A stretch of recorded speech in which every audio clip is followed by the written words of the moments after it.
गुरु माता सुदीक्षा सविंदर हरदेव जी महाराज जी की जय। एक व्यक्ति का विनम्र स्वभाव और वो किसी से भी बैर ईर्ष्या द्वेष नहीं रखता है। साधारण सा जीवन, सभी के प्रति प्यार रखता हुआ वह जीवन में चल रहा है। किंतु परंतु करने वाले जहान में ऐसे विनम्र स्वभाव वाले व्यक्ति से स्वतः ही बैर ईर्ष्या द्वेष नफरतों के चट्टान बना लेते हैं, खाई बना लेते हैं। हमें तो समझाया जा रहा है कि प्यार के पुल बनाने हैं दिलों से दिलों तक। प्रहलाद जी के पिताजी ने, हिरण्यकश्यप ने अपने भाई के लिए बैर ईर्ष्या द्वेष भगवान से ही ले लिया, पर दुष्ट भाव नहीं देखे कि उसने पृथ्वी को ही रसातल में भेज दिया। प्रभु को कितना परेशान किया। हम ये अनुमान लगाएं कि भक्त प्रहलाद जी के साथ प्रभु होते हुए भी प्रकट होने में इतना टाइम लगा दिया। कुछ समय तो हमें भक्ति के लिए, विश्वास के लिए दिया है ना प्रभु ने।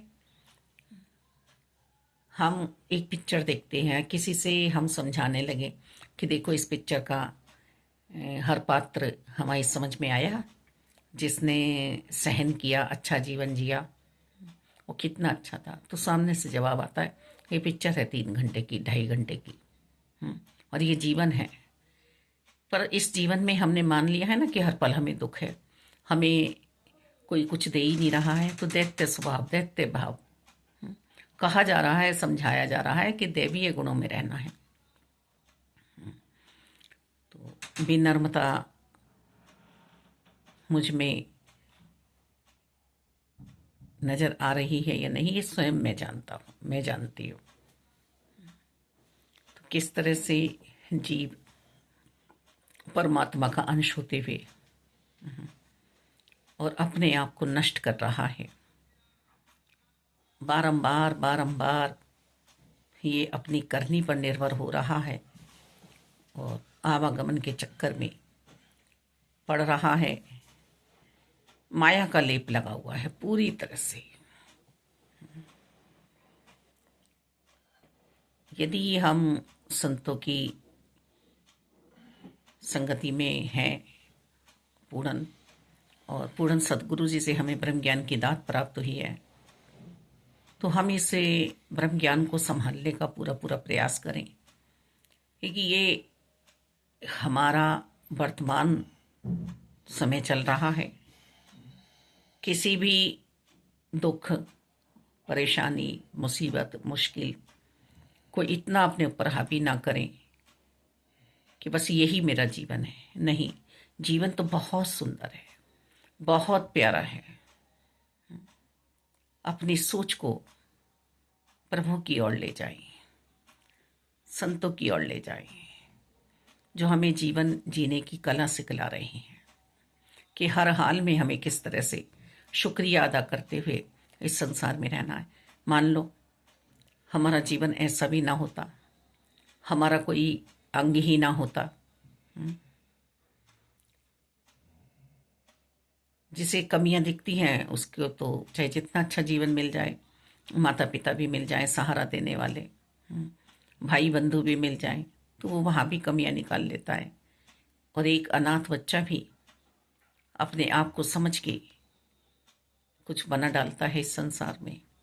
मुबारक है हम कुछ भी बने, पर यदि हमने प्रभु की पहचान नहीं की, सबको जाना है, सबको जाना है एक दिन संसार से, पर जन्म और मरण के बीच का समय हमें कैसे जीना है। जहां हम 4 खड़े हुए निंदा, बैर, चुगली हमने शुरू कर दी। एक होता है कि अपना जीवन सदगुरु जी के बताए अनुसार इसलिए बताता है कि देखो, इतने दुखों में भी हम परमात्मा का सहारा लेकर हर पल विचरते हैं, जीते हैं। हमारे पास भी कोई ऐसी विशेष खुशियां नहीं हैं, पर प्रभु की कृपा बरस रही है। और कुछ होते हैं कि वो हर पल किंतु परंतु अपने लिए और दूसरों के लिए बैर ईर्ष्या द्वेष, कि इसको भगवान ने ऐसा दिया इसलिए खुश है, इसको भगवान ने ऐसा दिया इसलिए खुश है, इसको भगवान ने खूब धन दौलत महल माड़ियाँ दी हैं, गाड़ियाँ दी हैं, इसलिए खुश है। पर कोई उससे भी पूछे कि उसको भी कोई ना कोई अंदर दुख है। तो मुझे किसका सहारा लेना है, सदगुरु जी यही समझा रहे हैं। बस पूर्ण संतों के साथ मिल बैठ के मुझे प्रभु की चर्चाओं में रहना है, सत्य का संग करना है, सिमरन करना है, सेवा भाव में रहना है। हर पल सेवा भाव में रहता है। अब ठंड का समय चल रहा है, हम कह रहे गर्मी आ जाए, धूप निकल जाए, समय है ना प्रभु का बनाया हुआ। फिर हम गर्मी में क्या कहेंगे कि इससे तो ठंडी अच्छी थी, ठंड आ जाए, बरसात आ जाए, बरसात आएगी, अरे नहीं नहीं ये तो किच किच हो रही है, ऐसे हो रहा है वैसे हो रहा है। तो हम ही नहीं समझ पा रहे हैं कि समय परिवर्तनशील है, बदलेगा। ठंड को ठंड की तरह से ले लें, गर्मी को गर्मी की तरह से ले लें, बरसात को बरसात की तरह से ले लें। बस पूर्ण संत महात्मा जो हैं वो तो ये भी नहीं कहने देते कि अब धूप निकल जाए, अब ठंड हो जाए। बस जो समय आ रहा है उसको बड़े मगन होकर प्रभु के साथ जीते चले जाओ। जीना इसी का नाम है। धन्यवाद।